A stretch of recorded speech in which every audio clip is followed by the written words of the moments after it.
मुबारक हो, आपके मुतालबात मान लिए गए। आगे आ जाओ।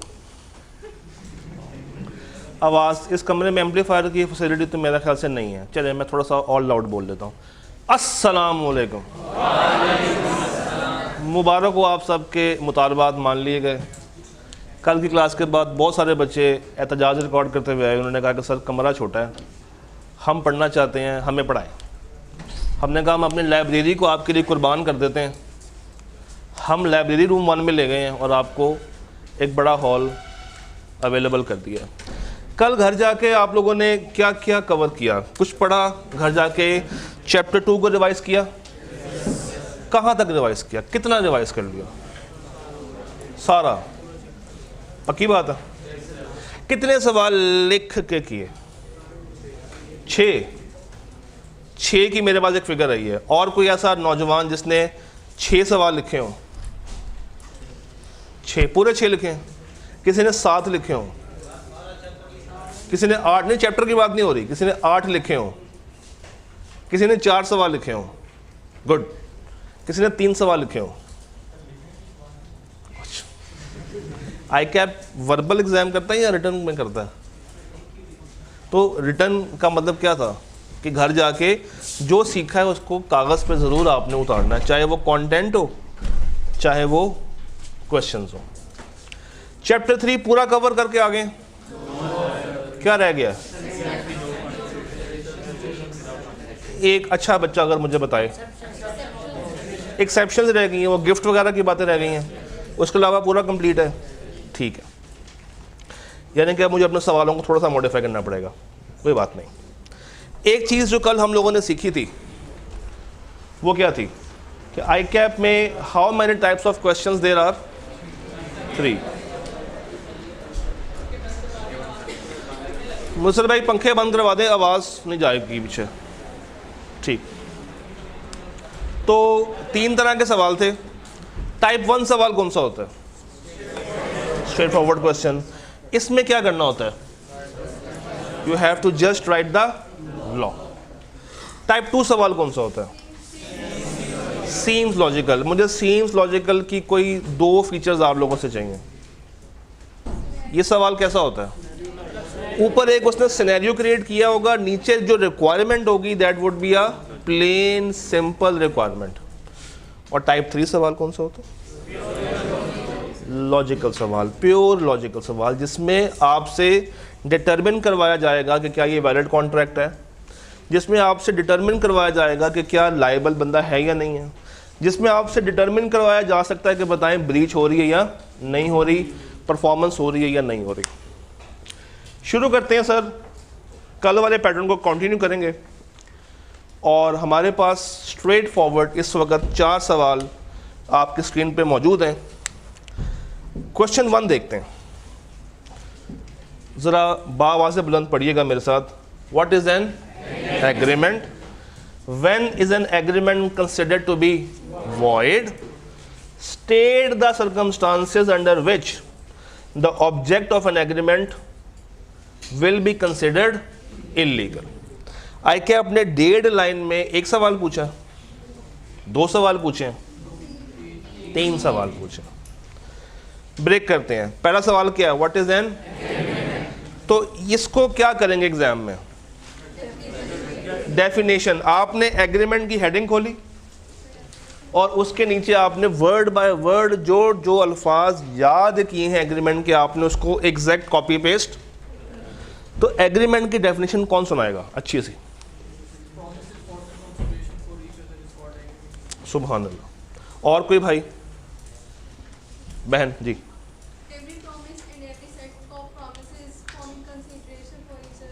हमारे पास 2 डिफरेंट डेफिनेशन आ गई हैं। कोई और पूछते हैं, और कोई जो तीसरी डेफिनेशन लेकर आए। आईकैप की बुक क्या कहती है, या जो मेड इजी बुक है बी लॉ की, वो क्या डेफिनेशन देती है? जरा चलिए किताब से पढ़ के बता दें।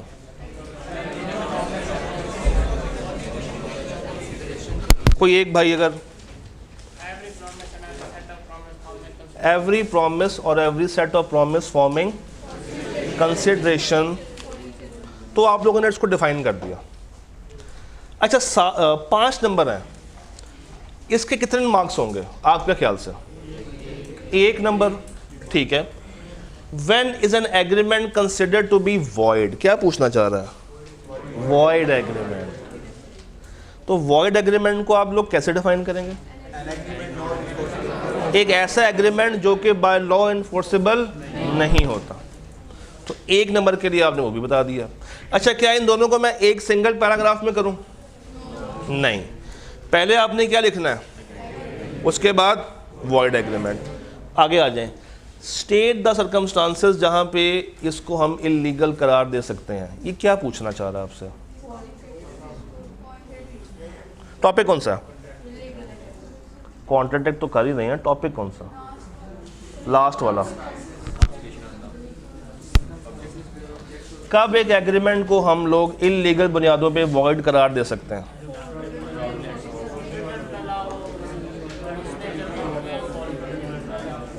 चलें सैंपल बेस पे ना सैम्पलिंग करते हैं। आप में से कोई 4 बच्चे मैं चूज़ करूंगा और उनसे पूछूंगा, सर आपकी शर्ट का कलर बहुत प्यारा है, आप ज़रा हमें ये कुछ बातें बताएं। नहीं, हमारा पहला सैंपल रिजेक्ट हो गया। कोई और भाई जिनका शर्ट का कलर बहुत प्यारा हो, सर पर्पल आपने पहना हुआ है, आप ज़रा इस पर रोशनी डालें। हाँ, फॉरबिडन बाय लॉ आता है उसमें? ठीक है, आगे पूरा बोलो, पूरा बोलो। फ्रॉडुलेंट हो गया, ठीक है, और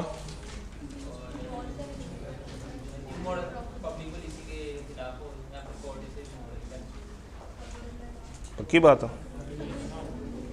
श्योर श्योर? तो देख के पढ़ दो, देख के पढ़ दो। हाँ जी, जरा देख के सुना दें यार, कोई बात नहीं, आप पे ज़्यादा जुल्म नहीं करते। फॉरबिडन बाय लॉ, आगे एनी अदर लॉ, ठीक है, आगे फ्रॉडुलेंट हो गया, इंजरीज टू, ठीक है, और आखिरी इमोरल या अगेंस्ट। तो ये गालिबन को 3 नंबरों के नहीं होना चाहिए। तो इसको क्या आपने मज़ीद एक्सप्लेन करना है या सिर्फ लिख देना है लाइन बाय लाइन? सवाल का हेल्पिंग वर्ब चेक करते हैं। क्वेश्चनिंग वर्ब क्या कह रहा है? स्टेट। सवाल ने कहीं कहा है कि इसको एक्सप्लेन करो? नहीं। तो आपने इसमें कोई मज़ीद एक्सप्लेनेशन ऐड नहीं करनी। You have to just write it down those all points. ठीक है जी, अगला सवाल देखते हैं। ऑटम 9 क्वेश्चन नंबर 2, जरा पढ़ें। Describe the circumstances under which an agreement made without consideration is considered to be valid and binding. अब टेक्निकली आप लोग ये पढ़ के नहीं आए, मगर कहीं ना कहीं पहले तो पढ़ा होगा, थोड़ी बहुत नॉलेज होगी। इसमें 4 बातें आती है, बस मुझे नाम बता दें। Natural love and affection, gifts, time bar debt, चौथा क्या है? चौथा बता दें, पास्ट वॉलंटरी सर्विसेज। अब क्या यहाँ पे वो स्टेट कह रहा है, डिस्क्राइब कह रहा है? डिस्क्राइब से क्या मुराद है कि आपने पहले उसकी हेडिंग खोलनी है और उसके अंदर जितनी भी बातें हैं वो आपने वर्ड बाय वर्ड उसको लिख देना है। जैसे फॉर एग्जांपल वो गिफ्ट की बात कर रहा है, आपने गिफ्ट की डाली हेडिंग, फिर आपने बताया कंप्लीटेड गिफ्ट क्या होता है, डोनर वाली बात बता दी, राइटिंग में होना चाहिए, तो वो सारी बातें आपने लिख देनी। ठीक है जी। स्प्रिंग 22 का सवाल अगर आप लोग पढ़ें मेरे साथ।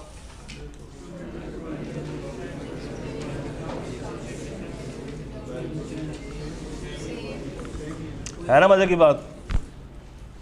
सेम हो गया, ये और ये सेम है, सेम है।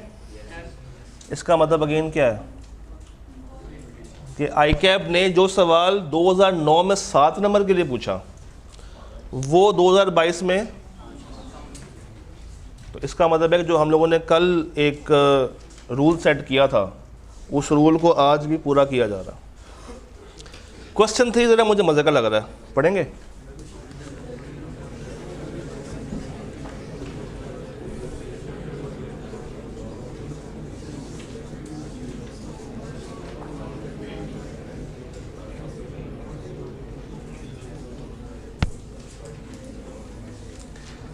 वो कहना ये चाह रहा है कि हर वो बंदा जो कि मेजर हो, अच्छा मेजर क्या होता है? 18 साल से ज़्यादा, और अगर अच्छा ये 21 वाली शर्त क्या थी? गार्डियन के केस में। तो एक बंदा मेजर कब होगा? जब वो 18 से ऊपर हो, उसके अगर पेरेंट्स जिंदा है, और अगर गार्डियन जिंदा है तो 21 से ऊपर। तो क्या एक मेजर बंदा कॉन्ट्रैक्ट में एंटर हो सकता है? ठीक है। उसके साथ एक और शर्त होती है कि उसको क्या होना चाहिए? Sound minded. और एक ऐसा बंदा भी होता है जो कि मेजर भी हो और साउंड माइंड भी हो, मगर स्टिल वो कॉन्ट्रैक्ट नहीं कर पाता, डिस्क्वालिफाइड बाय। तो उसमें कितने आते हैं? 5 या 4? 4 या 5? 4। एक रो में 4 बच्चे अगर बैठे हों, सर 1 2 3 4, एक एक करके बता दो सारे।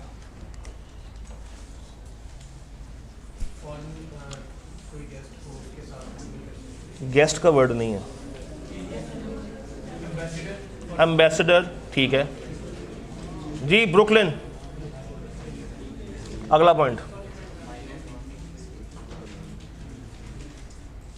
Disqualified by law. मेजर भी है, साउंड माइंडेड भी है, मगर वो फिर भी नहीं कर सकता। माइनर तो नहीं है ना? Alien enemy. आगे इंसॉल्वेंट। एक और पॉइंट रहेगा, अब तो बता दो। कॉन्विक्ट। बताएं बताएं बताएं। दोबारा से एक और 4 बच्चों का सैंपल पिक करता हूं। 4 बैठे हुए, नहीं पिछले 4 जी। हाँ जी, इंसॉल्वेंट। ठीक है, पूरा नाम लें। चौथा पॉइंट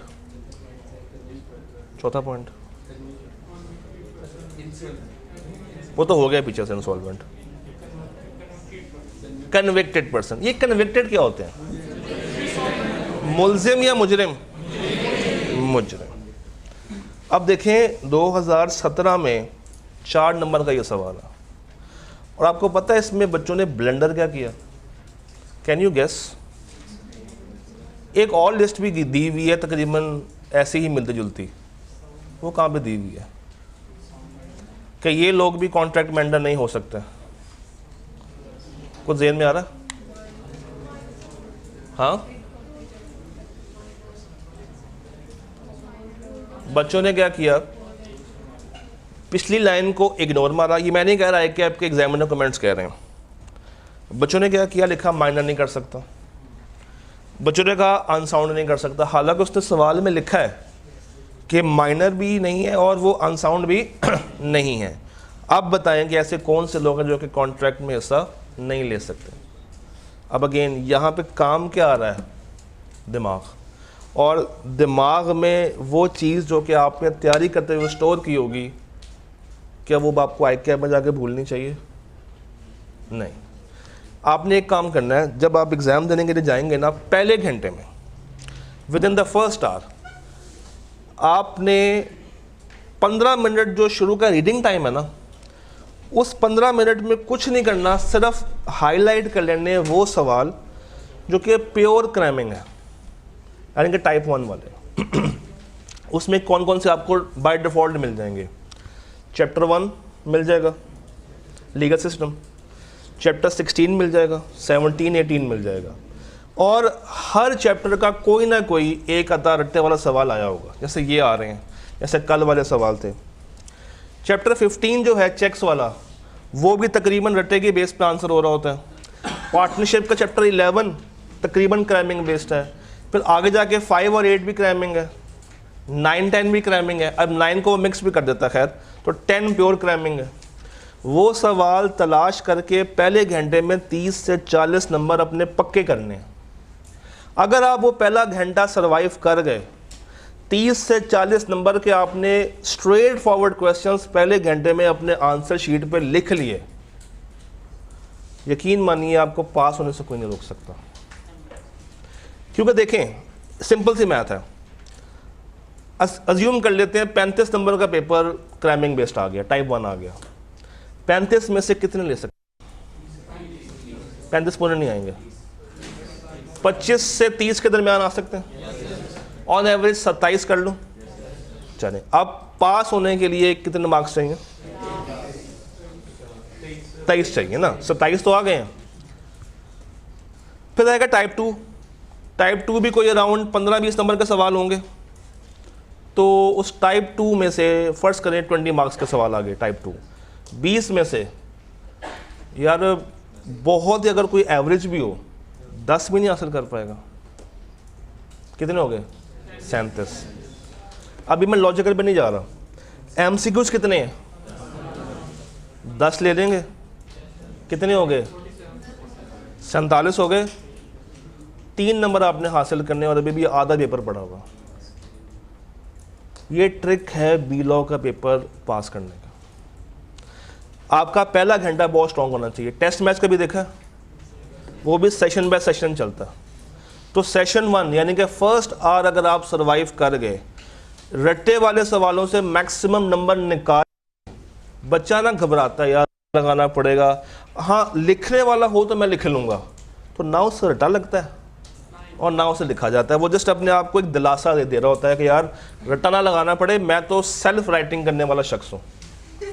ऐसा कोई नहीं है, हमारे में से कोई भी अरस्तु बैठा हुआ नहीं है। आई कैप ने देखें, कैफ 1 मुश्किल पेपर आता है, कैफ 2 दरमियाना पेपर आता है। पहले सेट में आई कैप चाहता है कि बच्चे का कोई ना कोई पेपर तो पास हो, तो वो कोई ना कोई पेपर कौन सा है? मगर बच्चा क्या करता है, उसका फोकस कहाँ पे होता है? FAR 1 पे। फोकस कहाँ पे होता है? टैक्स पे। ये बेचारा मजलूम होके दब जाता। और एक ऐसा पेपर जो कि आप निकाल के अपने रिश्तेदारों में झंडा लहरा सकते हैं कि देखो मैंने CA का पहला पर्चा पास कर लिया है, उससे भी आप लोग रह जाते हैं। क्या छठा? क्या वो पेपर थोड़ी है, वो तो शुगल है। PRC इज जस्ट शुगल। अच्छा जी, चैप्टर 3 में से आई कैप ने ऑटम 9 से लेके, बातें शुरू हो गई साथ ही, ऑटम 9 से लेके ऑटम 22 तक सिर्फ 4 क्राइमिंग बेस्ड क्वेश्चन हैं। मैं इसमें एक बात और भी आपको क्लियर कर दूं, बी लॉ का सिलेबस कई दफ़ा रिवाइज हुआ है। तकरीबन हर तीसरे साल या हर दूसरे साल ये सिलेबस रिवाइज कर रहे होते हैं। कभी सी लॉ के साथ मिक्स कर देंगे, कभी तोड़ देंगे, या कभी 16, 17, 18 जैसे चैप्टर्स को ऐड कर देंगे। हो सकता है कि ज़्यादा सवाल हों, मगर अब वो सवाल आपके कोर्स कंटेंट का पार्ट नहीं है। तो आपने अगर कोई पुराना पेपर आपके हाथ लग जाए जिसमें सवाल आपको मिल रहे हो ज़्यादा, तो उसका मतलब ये नहीं है कि आपने उनको भी तैयार करना है। अच्छा जी, अब आ जाए टाइप 2, सीम्स लॉजिकल। आपको पता है ना करना क्या? सिंपल रेफरेंस देना है और आपने कॉपी पेस्ट करनी है वो वाली वर्डिंग।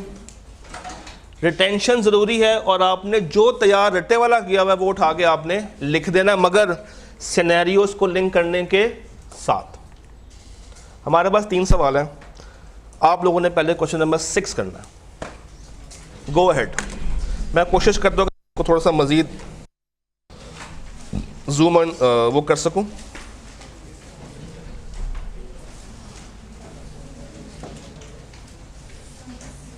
नहीं हो पाएगा।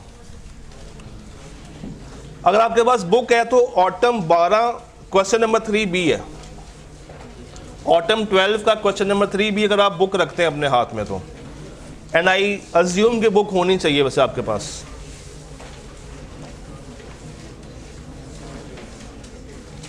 सवाल क्या कह रहा है? एक तारिक है और एक ताहिर है। अब देखें क्या हो रहा है। इनाम ऑटम 12 का 3B,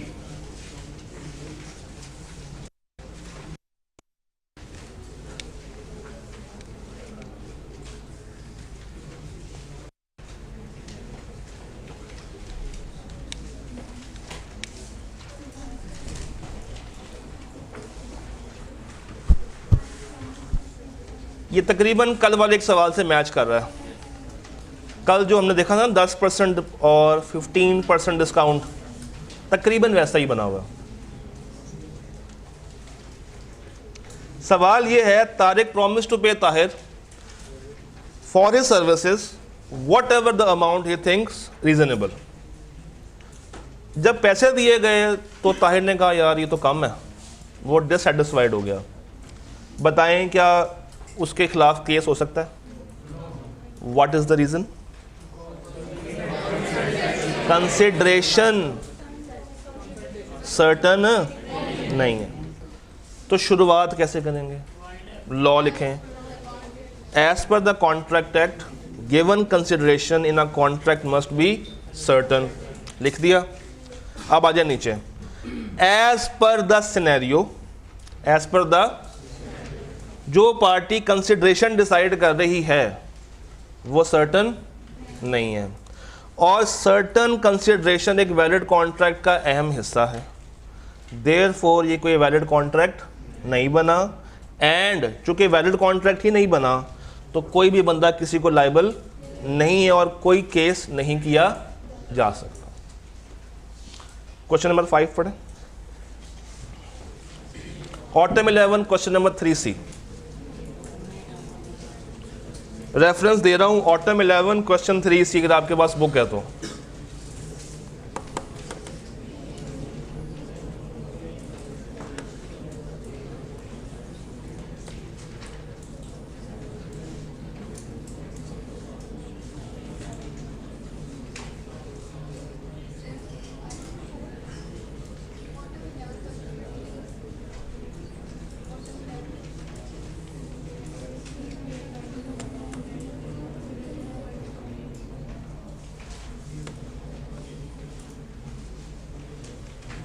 नहीं हो रहा, हो नहीं रहा।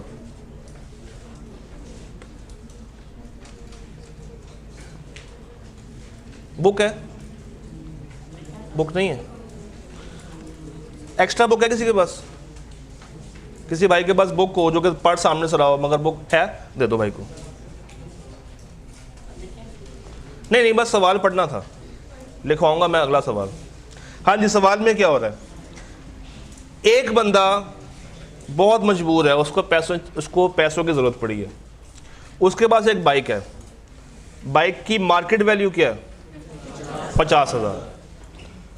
उसने वादा किया, बल्कि ऑफ़र की दूसरे दोस्त के साथ कि यार मैं तुम्हें अपनी बाइक 10,000 की बेच दूंगा। बी ने एक्सेप्ट कर लिया ऑफ़र, मगर डिलीवरी देने से पहले उसने एक और दोस्त को वही बाइक 35,000 रुपये की बेच दी। अब आपसे मेरा पहला सवाल, क्या दो बंदे हैं? अगला सवाल, क्या वैलिड ऑफर हुई है? क्या जिस दोस्त को पैसे चाहिए, ए को, जिसको वाकई में पैसे चाहिए, क्या बी ने जोर ज़बरदस्ती करके वो 10,000 रुपया डन करवाया है? इसका मतलब है कि फ्री कॉन्सेंट है। अच्छा, बाइक बेचना वैलिड है। और आपको आज आपने पढ़ा होगा कि कंसिडरेशन होनी चाहिए, बेशक एडिक्वेट हो या ना हो। उसकी एडिक्वेसी डिसाइड कौन करता है? कोर्ट। मगर शर्त क्या है? ज़ीरो नहीं होनी चाहिए, कोई ना कोई वैल्यू होनी चाहिए, चाहे वो 1 रुपया ही क्यों ना हो। There should be a value. तो 50 की बाइक अगर एक बंदा अपनी खुशी के साथ 10 की बेच रहा है तो इस पे किसी को एतराज़, किसी को आग लग रही हो? पक्की बात है। तो इसने क्या किया, दूसरे बंदे से ज़्यादा पैसे मिले तो बाइक उसको दे दी। तो जिसके साथ वादा करके बैठा हुआ है, जिसने उसके वादे को एक्सेप्ट भी कर लिया, एग्रीमेंट भी बन गया, कॉन्ट्रैक्ट भी हो गया है, उसके साथ नाइंसाफ़ी नहीं की, बुरी बात है ना। तो क्या वो उस पर केस कर सकता? क्या वो अपना हर्जाना, डैमेजेस जो उसको पड़े होंगे वो वापस क्लेम कर सकता? गुड हो गया। अब आप लोगों ने क्वेश्चन नंबर 7 पार्ट 1 और पार्ट 2 मुझे बताना है फ़ौरन से। रेफरेंस है स्प्रिंग 14 का question number 3A।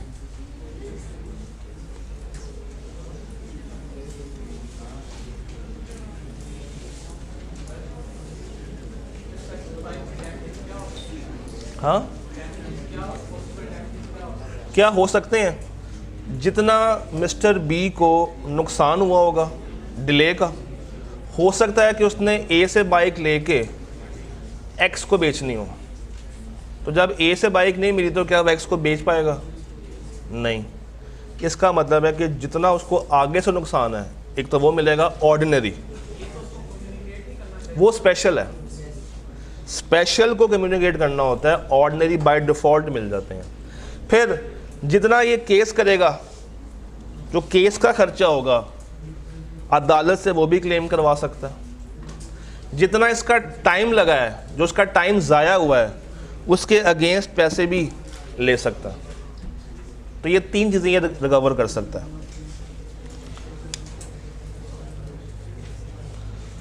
Raheel promise to, चलो मैं करवाता हूँ।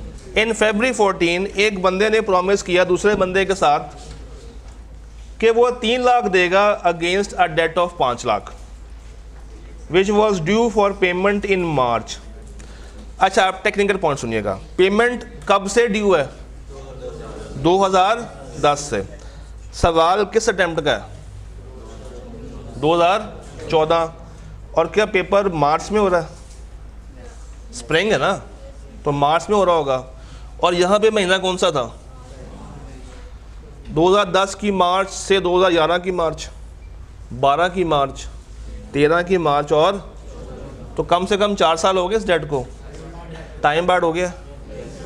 टाइम बार्ड कब होता है? 3 साल के बाद वो टाइम बार्ड हो जाता है। क्या एक डेट अगर टाइम बार्ड हो तो आपने अकाउंटिंग में पढ़ा होगा कि आप उसको क्या रिकॉर्ड करते हैं? बैड डेट रिकॉर्ड कर लेते हैं। तो इसने कितने का बैड डेट रिकॉर्ड किया होगा? 5 लाख का। कि अचानक से उसको एक उम्मीद की किरण नजर आई कि मैं तुम्हें उस 5 के बदले कितना पे कर सकता हूँ, लेना तो लो नहीं तो ना लो।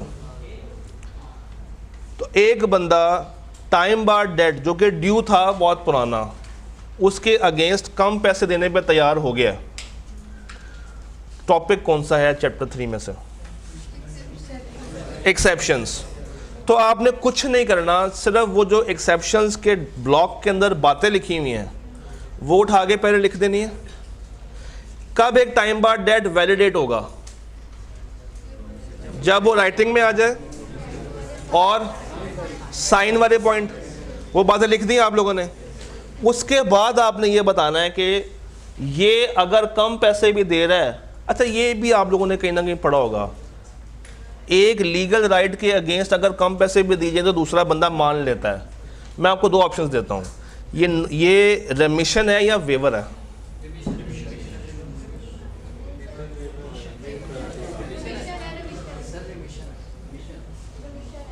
एक रूल जेन में रख लें, पैसा रुपीस किससे स्टार्ट होता है?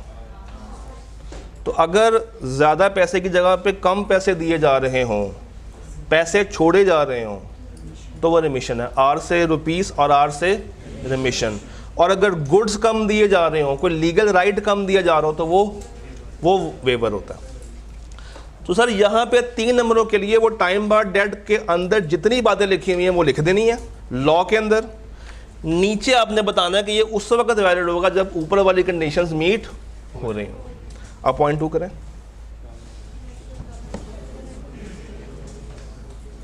बस 3 सवाल रह गए इस चैप्टर में, सवाल ही कम है।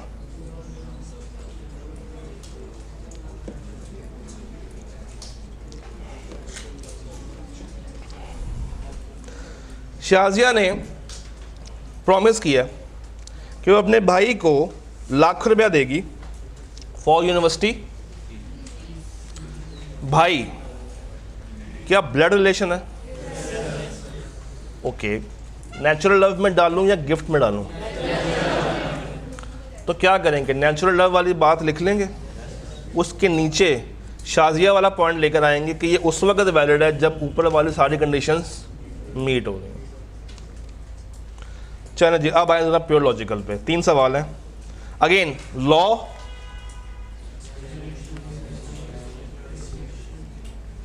You have 10 minutes, write down the answer of autumn 16 question number 3B।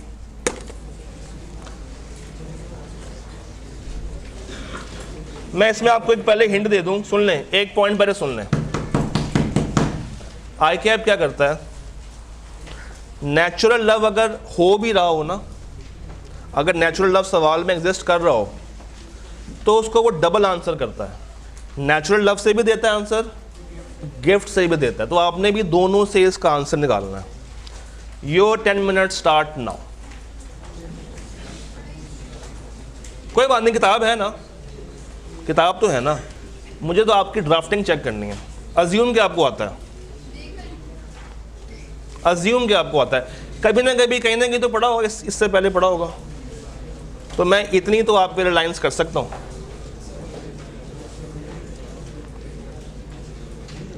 असल में जो एरिया आप छोड़ के आए ना, उसके 4-5 सवाल थे। 50% तो वहीं से आता है।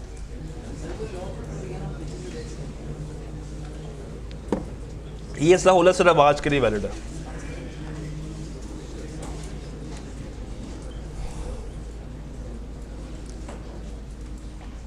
ये एक्सेप्शन सिर्फ आज के लिए है।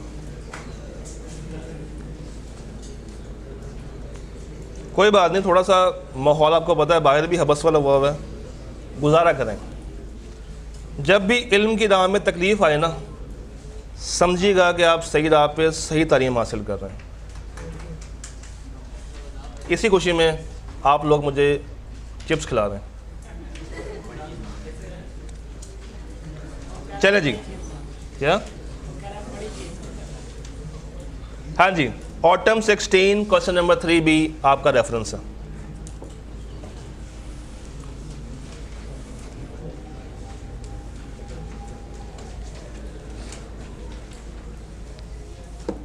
पता है इसका एक और फ़ायदा भी है, घर जाके आपको पढ़ना नहीं पड़ता या कम पढ़ना पड़ता है। जो चीज़ें आपने घर जाके 3 घंटों में करनी, हम लोग घंटे में कर जाते हैं। तो आप पे बर्डन कम हो जाता है। इसी बहाने आप R1 भी कर सकते हैं घर जाके, जो कि आपने वैसे करनी होती है।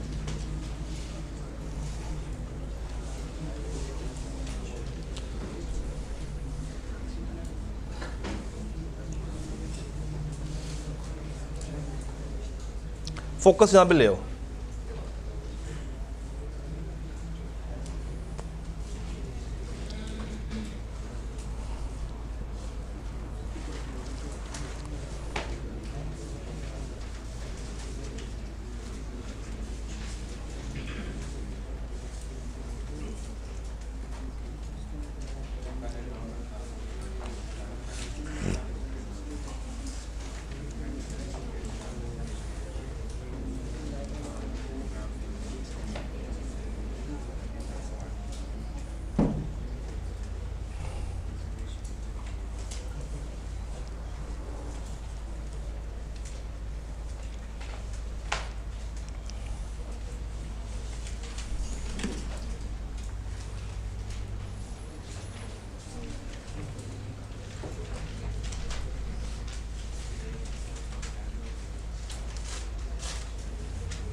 You have 6 minutes left.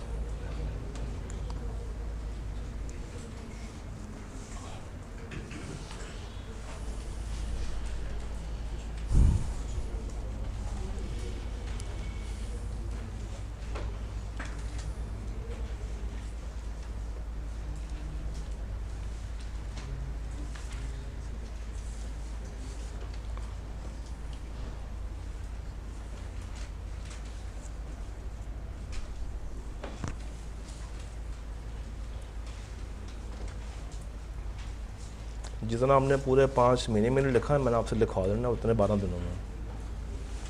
ये सोच के आइएगा क्लास में।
हाँ जी हो गया।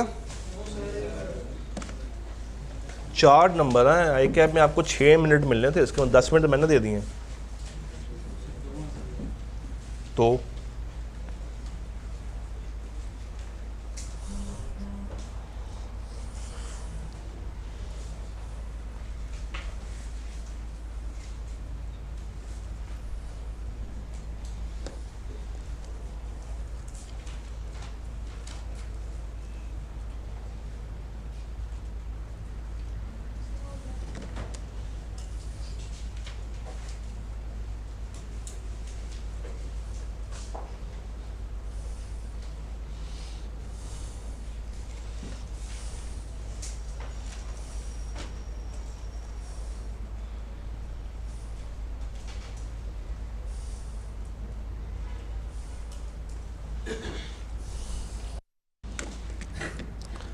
जिसका हो गया, अगर वो इनाम भाई ज़रा 2-4 वहाँ से ले आए, एक वहाँ से पकड़ लें बुन भाई का, 2-3 यहाँ से ले आइएगा।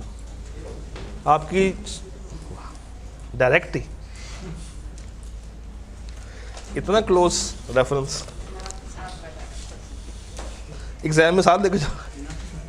वो बंडल है पूरा। चलो जी, मैं ज़रा इससे पहले फ्री हो जाऊँ। अच्छा जी, आप कितने बच्चे कर रहे हैं? 2-4 ही हैं।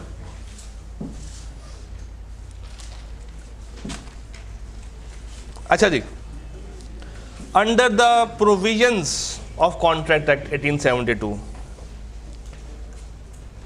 it was a valid contract on the account of gift or natural love and affection between promiser and promisee.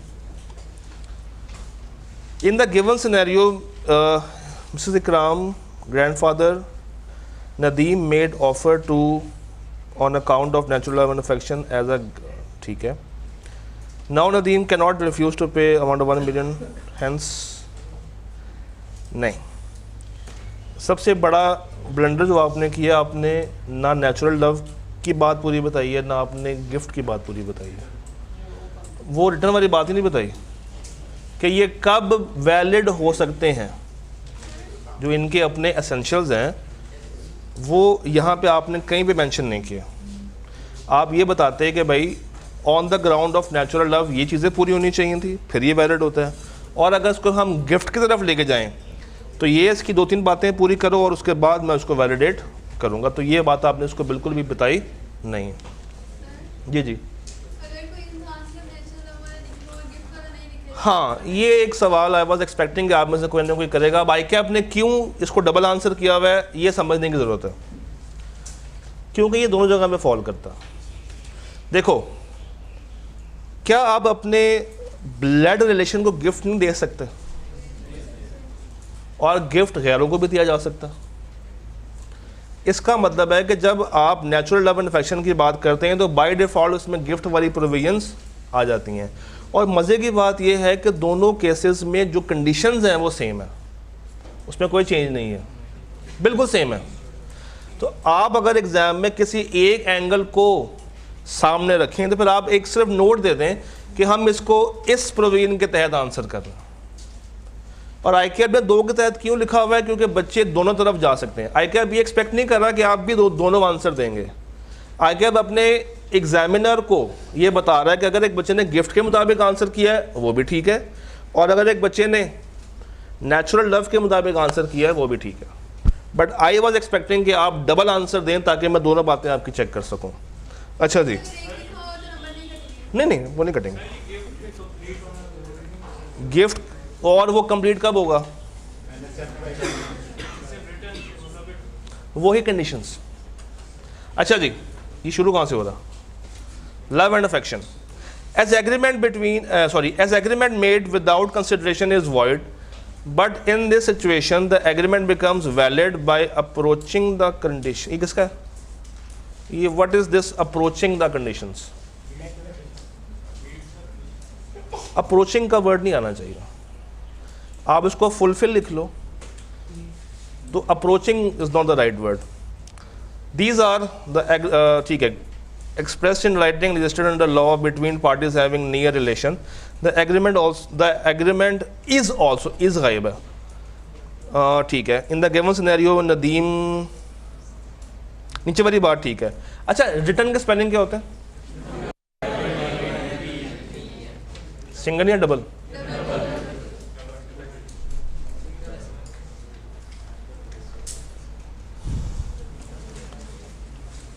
Writing में सिंगल या डबल? राइटिंग में। ये किसका है? अच्छा जी, agreement made on account of natural love and affection if it is, नहीं, it should be agreement made on account of natural love and affection के आगे बताओ तो सही कि ये कब वैलिड होगा। Will be valid if it is, तो वो वैलिड वाली पॉइंट आप खा गए। Made in writing, made on account of natural love, ठीक है। Registered in law, made between parties, जो कि नियर रिलेशन में, ठीक है। In the given question, grandfather वाली बात आपने बता दी, बंद वाली बात बता दी, रजिस्टर्ड वाली बात भी बता दी, ठीक है, गुड है, ये अच्छा लिखा हुआ। अस्तगफिरुल्लाह,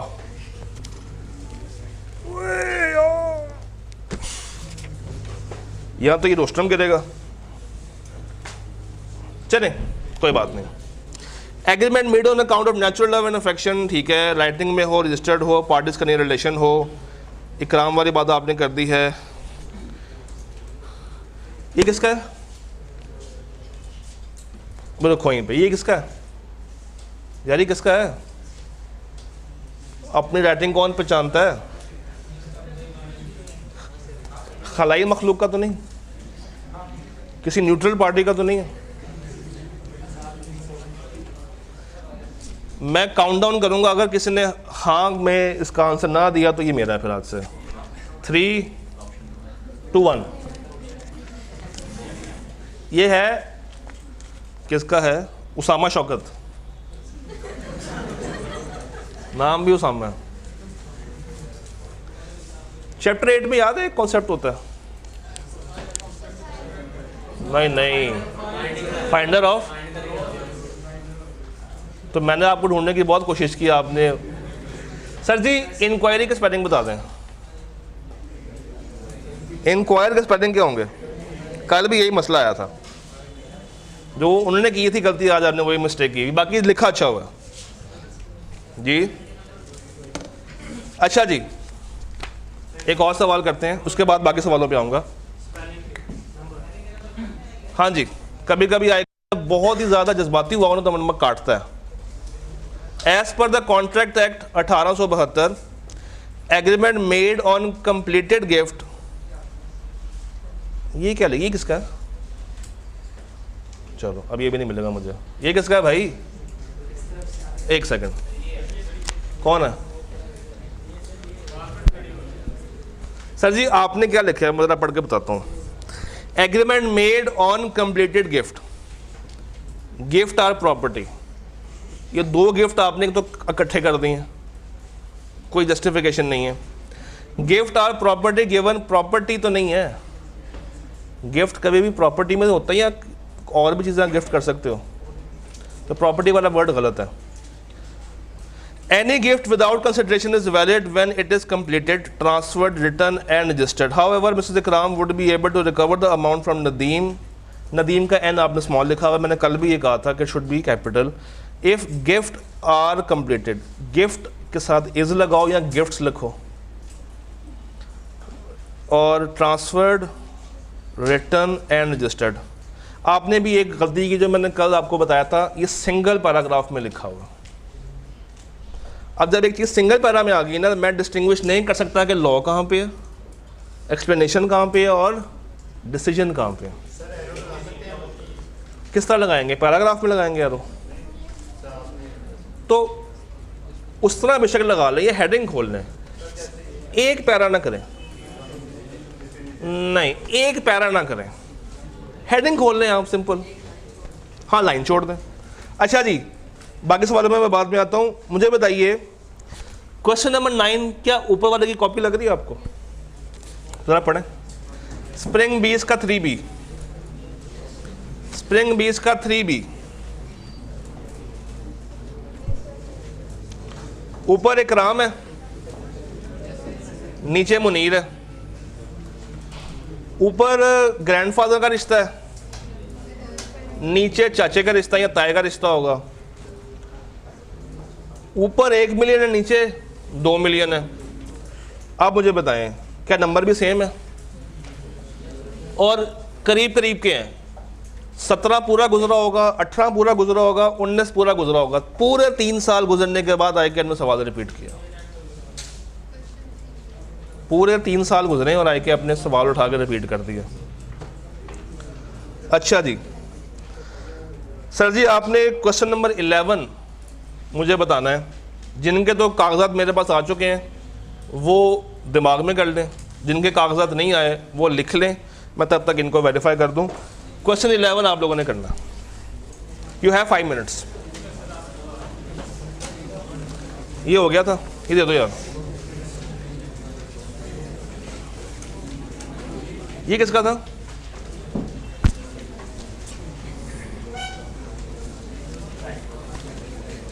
वो सीलो किया हुआ।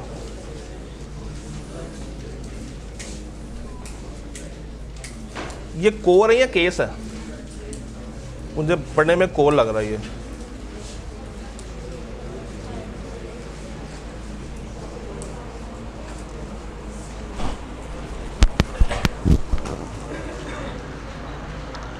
गुड है, अच्छा लिखा होगा यार। एक वॉलंटियर मुझे यहाँ पे भी चाहिए होगा। ये किसका था? हो। सर जी कॉन्ट्रैक्ट अगर आप लिख रहे हैं तो बड़ा, सी भी बड़ा और ए भी बड़ा।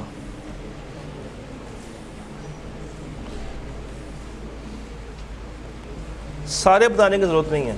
आपने क्या किया, अब लॉ में सारे बता दिए, गिफ्ट भी, नेचुरल लव भी नहीं, जो रेलेवेंट चीज़ है ना उसी के बारे में बस।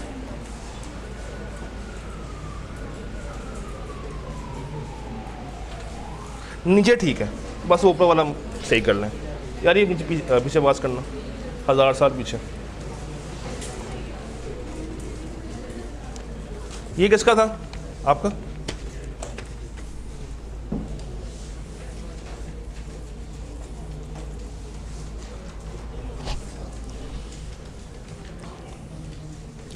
गुड है, अच्छा लिखा हुआ।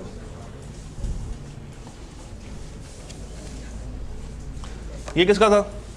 ये तो बिल्कुल ब्रांड न्यू है यार, क्यों तूने कहा मेरा? ओहो, ब्लू से लिखा हुआ, काट दो। आज तो ऐसा एक्सेप्शन दी मैंने। धोनी का वर्ड आपने यूज़ किया और किसी ने वर्ड नहीं यूज़ किया वो धोनी का।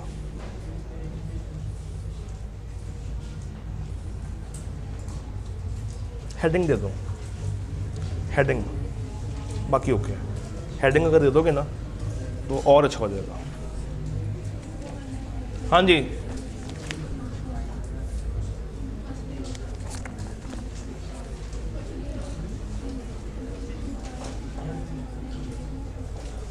अंडर लॉज नहीं, अंडर लॉ किसका था? हाँ जी, ये सवाल हो रहा है। ये क्या है? ये लिखा हुआ है, लेकर आ दो मेरे पास। वहीं रख, वहीं रख, वहीं रख, ये लेकर आ। ये चेक करें ज़रा, ये मुझे एक प्रेम पत्र आया, मतलब लेवल चेक करें सर जी। मैं अगर इसकी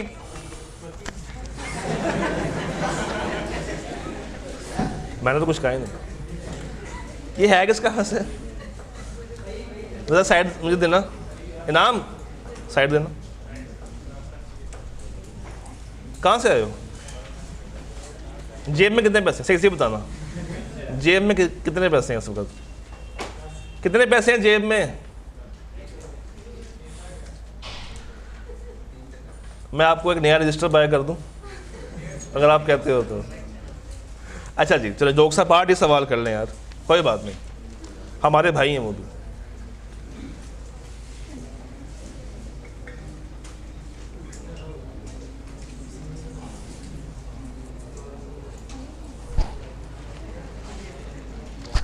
आ गया ना? नहीं रुको। आपने लिखा हुआ है if he is stand in near in natural love. If he is standing, stand नहीं आएगा तो स्टैंडिंग का वर्ड आना चाहिए, ING साल लगेगा। तो ये तो लॉ लिखा है, बाकी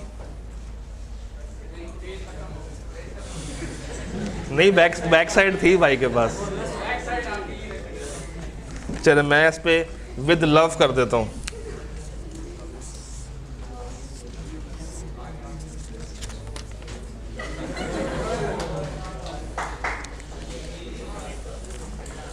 अच्छा जी, मैं इस पे था बेसिकली किसका? ये तो हो गया सच, ये था ना पीछे।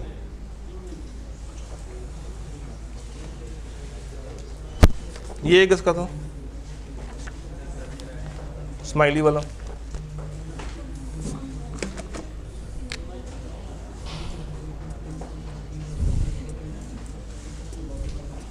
लिखा अच्छा है मगर हेडिंग्स खा गए हो, तो फील ये आ रही है कि ये सिर्फ एक पैराग्राफ है।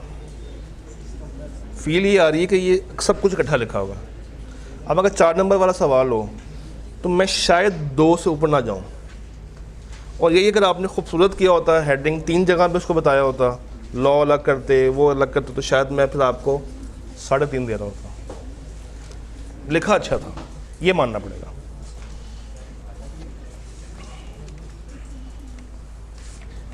अच्छा जी, ये शहजादा कौन है? सॉरी,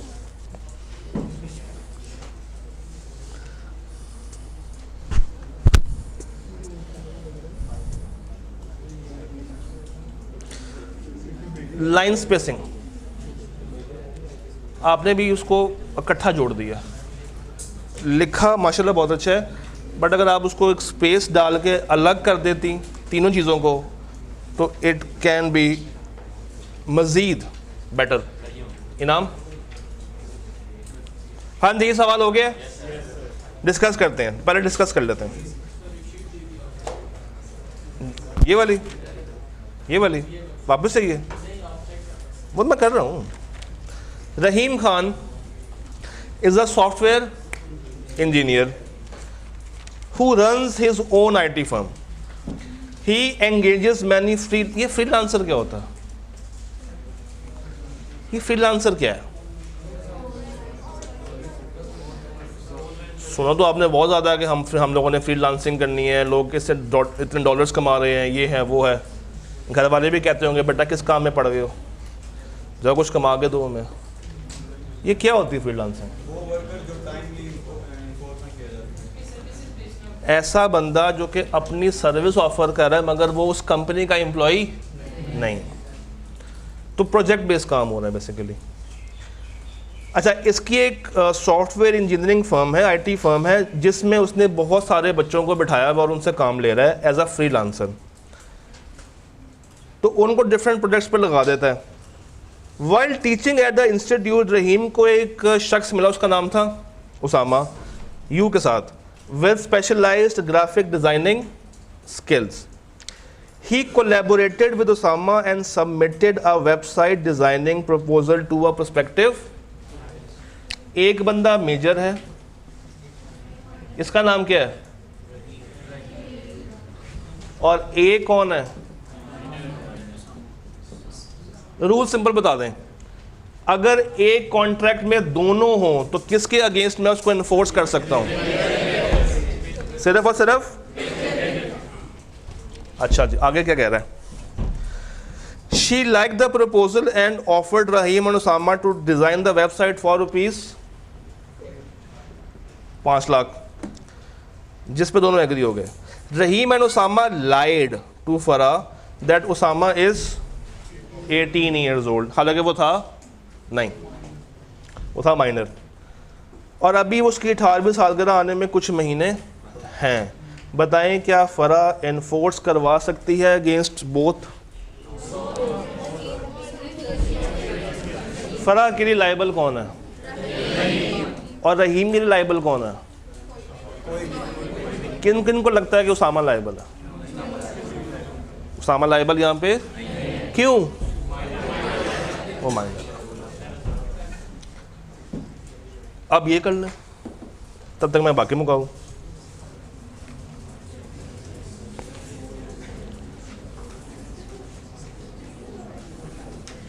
ये किसका था?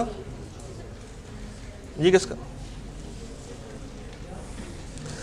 यार एक सॉरी सुनिएगा ज़रा, एक मसला आप सारे कर रहे हैं, वो बहुत कॉमन हो गया अब, वो ये कि कोई तोड़ नहीं रहा पैराग्राफ्स को, और हेडिंग भी मैंने बहुत रेयर देखी बनती हुई। तो अगर आपने हेडिंग नहीं भी देनी तो एटलीस्ट उसको 3 अलग अलग पैराग्राफ्स में तोड़ दें ताकि डिफ्रेंशिएट तो किया जा सके कि वो क्या लिख रहे हैं और क्या नहीं लिख रहे हैं। ये आपका था, लिखा अच्छा है। अब अगेन इनका भी सेम था, उनका भी सेम था, उनका भी सेम था, और आपका भी सेम है, लिखा अच्छा है, मगर मार कहाँ पे खा रहे हो? प्रेजेंटेशन पे खा रहे हो। SBI के डेट भी मैं चेक नहीं कर रहा, तो मतलब रात को भी चेक कर लूँगा, रात 2 बजे। प्रोविजन ऑफ लॉ, ये किसका था?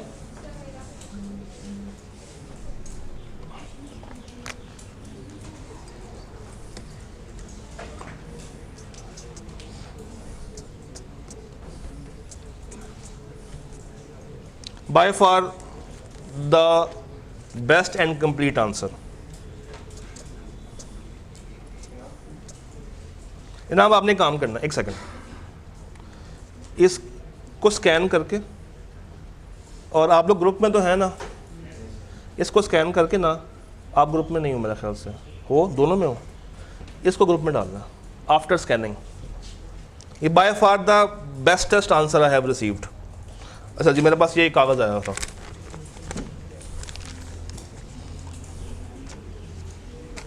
एक सेकंड, आपको वो तो नहीं कॉन्सेप्ट की नज़र लग जाएगी मुझे, मैं ठीक है।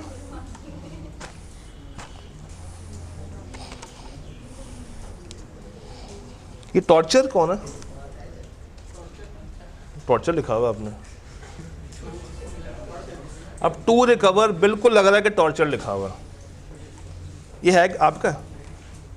मुझे ऐसा आपसे इस कागज़ की तो उम्मीद नहीं थी, मुझे लगा था कि शायद आप बाकियों में सेंसिबल होंगे। ठीक है अच्छा, इसका क्या करूं? ये तो वापस करके आओ यार, दिल वाले भाई का। हाँ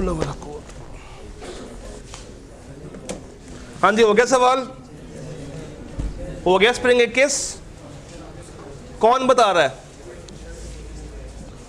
हाँ जी, कौन बता रहा है spring 21? Who is there to let me know the answer? Anyone? जो एक्सप्लेन भी करेगा, समझाएगा भी और बताएगा भी। आप में से कोई ऐसा हो जो कि इतनी हिम्मत रखता हो? बिस्मिल्लाह करें सर। आप स्टेज पे आ जाएंगे? आज स्टेज पे आ जाएं, यहाँ पर आए। आवाम आपके सामने बैठी हुई है, आज जो कहना कह दें, कुछ और ना कह देना।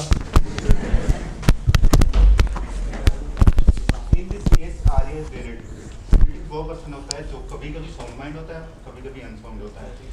ये है कि आलिया जो है ना, आलिया ने पहले प्रॉमिस कर लिया, अगर जो बंदा ना अनसाउंड और साउंड दोनों जेनेटिक हो जाएंगे, तो जिस वक्त वो साउंड माइंड है ना, तो वो अगर कोई कंट्रैक्ट करेगा ना, तो वो कंट्रैक्ट सही माना जाएगा। अगर वो अनसाउंड है या एडमिटेड है, जैसे उसने बाद में एडमिट हो गए हॉस्पिटल में, तो तब अगर वो कंट्रैक्ट करेगा तो वो नहीं माना जाएगा। तो इस वक्त जो है ना, आलिया ने जो कॉन्ट्रैक्ट कर लिया वो कर लिया, हम इसलिए उसको वैलिड मानेंगे। और लिखेंगे कैसे? सबसे पहले बताएं मैं क्या करूंगा। सबसे पहले हम ला की वो उस पर ओपिनियन को देंगे कि साउंड और अनसाउंड की ल्यूनेटिक की एक्सप्लेनेशन थोड़ी सी। सवाल ने क्या ये बताया कि ये ल्यूनेटिक है? सवाल नहीं इन्फॉर्म कर रहा, लेकिन वो थोड़ा सा घुमा फिरा के दे रहा है। तो हो सकता है कि ये स्पेसिफिक पर्सन हो, इडियट हो। स्पेसिफिक पर्सन होता है तो वो बाद में क्यों चाहता है कि अगर वो एडमिट हो गई बाद। और हो सकता है कि ये ड्रंकन वाली साइड पे जा रहा हो, ड्रंकन वाली साइड पे जा रहा हो। ड्रंकन वाली साइड पे कैसे? उससे पहले वो एक्सप्लेन करता है ना इस चीज़ क्या कि वो शराब पीती है? वो थोड़ा सा बताता ना उस बारे में। बैठो। देखें, जब आपको ये टॉपिक पढ़ाया जाता है ना, सुनिएगा गौर से, जिस टाइम पे ये टॉपिक आता है ना अनसाउंड माइंड वाला, हम तीन चीज़ें बताते हैं आपको। पहली क्या होती है? स्पेसिफिक। सवाल ने ये तो क्लियर कर दिया कि ये स्पेसिफिक नहीं है, बट जो अगले दो कॉन्सेप्ट्स हैं ना, पहला वाला कौन सा है? ल्यूनेटिक। और सेकंड कौन सा है? एक और वर्ड है ड्रंकन के साथ, डिलीरियस फ्रॉम फीवर। ये दोनों सिनेरियोज ऐसे हैं कि सवाल अगर तो ओपन है, फिर आपको ना चाहते हुए भी दोनों बातें बतानी चाहिए, क्योंकि दोनों केसेस में कॉन्ट्रैक्ट कब माना जाएगा और बर्डन ऑफ प्रूफ किस पे आएगा, ये फ़र्क हो जाता है। मैं कुछ बताना चाह रहा हूँ, आप लोग पहुँच पा रहे हैं? या बना दूँ यहाँ पे डायग्राम? बना दूँ? क्या हम वो वाली साइड कैप्चर कर सकते हैं? क्या मैं वहाँ तक जा सकता हूँ? जगह ही नहीं है। यहाँ पे बना देता हूँ। इनाम भाई, एक डस्टर मुझे चाहिए होगा। इनाम डस्टर पकड़ना। कहाँ पड़ा हुआ? क्या? वो वापस कर दिया। उसका दिल था यार उस।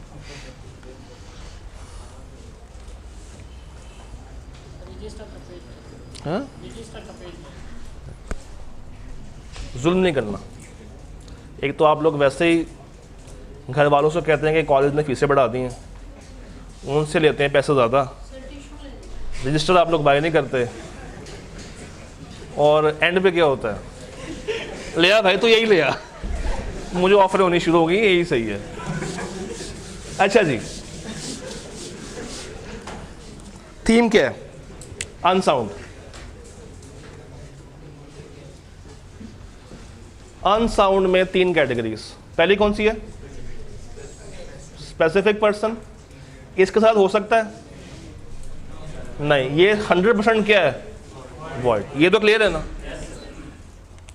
अब आए आगे, यहां पे कौन आएगा? ल्यूनेटिक। और यहां पे कौन आएगा? ड्रंकन। इसका एक और नाम होता है डिलीरियस फ्रॉम फीवर। अब देखना ये होता है हम लोगों ने कि रेयर क्या है। एक बंदा ल्यूनेटिक उस वक्त होता है जब मोस्ट ऑफ द टाइम वो पागल हो और लेस ऑफ द टाइम वो पागल ना हो। तो इसमें सबसे कम चीज़ क्या है कि वो पागल नहीं है। अगर मैंने इसके साथ कॉन्ट्रैक्ट करना है तो मैं कौन सा टाइम तलाश करूंगा, और ये साबित कौन करेगा? इसके फैमिली मेंबर्स या इसका डॉक्टर। तो बर्डन ऑफ प्रूफ किस पे जाएगा? इसके डॉक्टर पे जाएगा या इसके।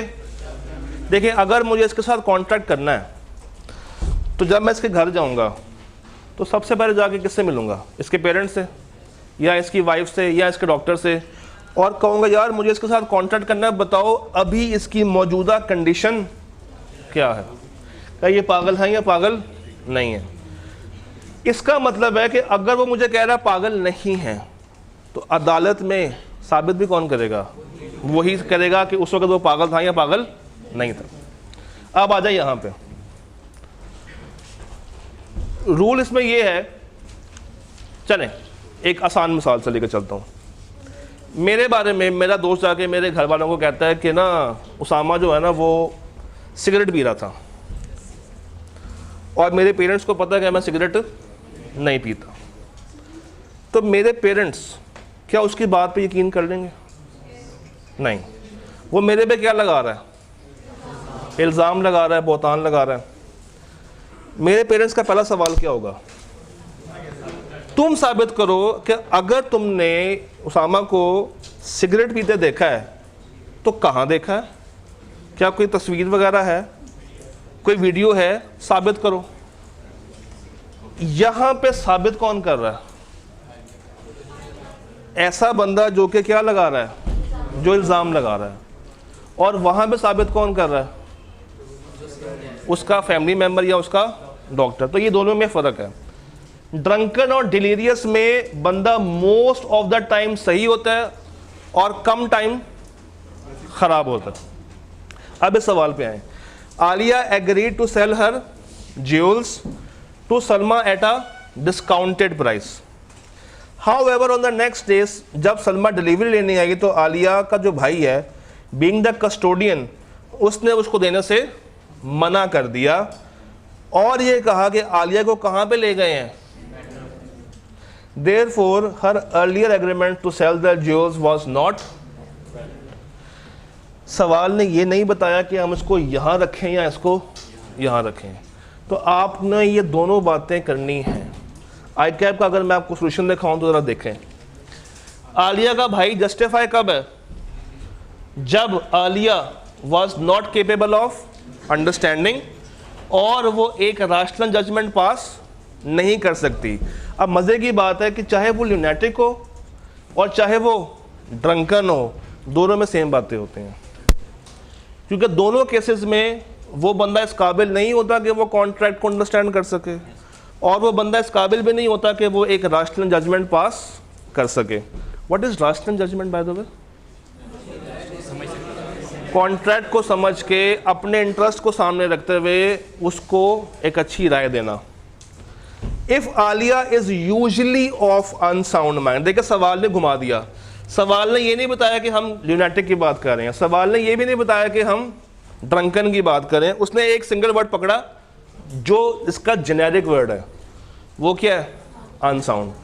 उसने कहा कि अगर आलिया नॉर्मली अनसाउंड है मगर ओकेजनली क्या है, कहाँ पे आएगा, कहाँ पर आएगा? दोबारा देख लें, यूजुअली अनसाउंड है